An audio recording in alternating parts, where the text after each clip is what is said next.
வணக்கம். அந்த காலத்தில் இது ஒரு நாடோடி கதைங்க. காக்கா வெள்ளையாக இருக்குன்னுவாங்க. காக்கா வெள்ளையாக இருக்கிறது மட்டும் இல்லாமல் காக்காவை பார்த்தா நல்ல சகுனம்னு சொல்லுவாங்க.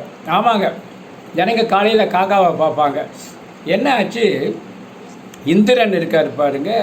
இந்திரனோட லவர் ஒருத்தர் பூமியில் இருக்காங்க. அவரை பார்க்குறதுக்கு வருவார், போவார், எல்லாம் நடக்குங்க.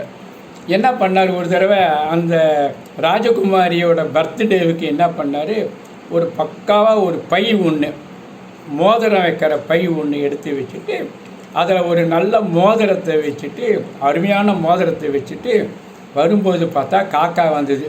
பொதுவாக காக்கா வந்தால் நல்ல சகுனம்னு அந்த காலத்தில் சொல்லுவாங்க. என்ன பண்ணார், இந்த காக்காயை கூப்பிட்டு இங்கே வாங்கினார். தேவேந்திரா, என்னன்னா, இந்த சுருக்கு பையில் ஒரு மோதிரம் இருக்குது, இதை கொண்டு போய் நேராக மகாராணிக்கிட்ட கொண்டு கொடு, நான் கொடுத்தேன்னு கொடுன்னும் போது அப்படியே செய்கிறேன் மகாராஜான்னு சொல்லிவிட்டு அதை அழகில் கொத்தின்னு போயின்னே இருந்தார். யார், காகத்தார். காக்க போய் திடீர்னு என்ன ஆச்சு, கீழே பூமியில் பக்காவாக ஒரு வாசனை, அப்படியே சமையல் வாசனை, மூக்கை தொலைக்குது. என்ன பண்ணிச்சு, பக்கத்தில் ஒரு இடத்துல ஒரு மரம் இருக்குது. அந்த மரத்தில் இதை இந்த சுருக்கு பையை வச்சுட்டு அதை போய் சாப்பிடுது. ஒரு வியாபாரி வந்தான்,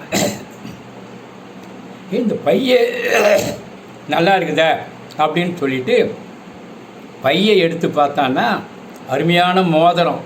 ஆஹா, இதை நவுட்டின்னோன்னு சொல்லிட்டு அந்த மோதிரத்தை எடுத்துட்டு கொஞ்சோண்டு சாணியை வச்சாங்க. அதில் சாணியை வச்சுட்டு அதே இடத்துல வச்சுட்டான். காக்கா கீழே இருக்கிறத சாப்பிட்டுட்டு அந்த பையை எடுத்தது, உள்ளே என்ன இருக்குதுன்னு தெரியாமல் நேராக அரண்மனைக்கு போயிட்டு ராணி இருக்கிற இடத்துல அதை வச்சுட்டு வந்துடுச்சு. ராணி பரவாயில்ல, இந்திரன் கொடுத்துக்கலான்னு சொல்லிட்டு திறந்து பார்த்தா அதில் சாணி. கதவை மூடினதான் திருப்பி திறக்கவே இல்லை. தகவல் இந்திரனுக்கு தெரிஞ்சுது. காக்காவை கூப்பிட்டு சபிச்சான், நீ அழகாக இருக்கிறதால, உன் சென்டிமெண்ட் இருக்கிறதால உன்னை நீ இதை மாதிரி தப்பு வேலை பண்ண, இனிமேல்ட்டு நீ நான் உன்னை எரிச்சிடுறேன், நீ கருப்பாக தான் இருக்கணும், உன்னை நல்ல சகுனம்னு சொல்ல மாட்டாங்கன்னு சொன்னாருங்க. இதுதாங்க பழைய காலத்து நாடோடி கதை, பர்மிய கதைங்க. நன்றி, வணக்கம்.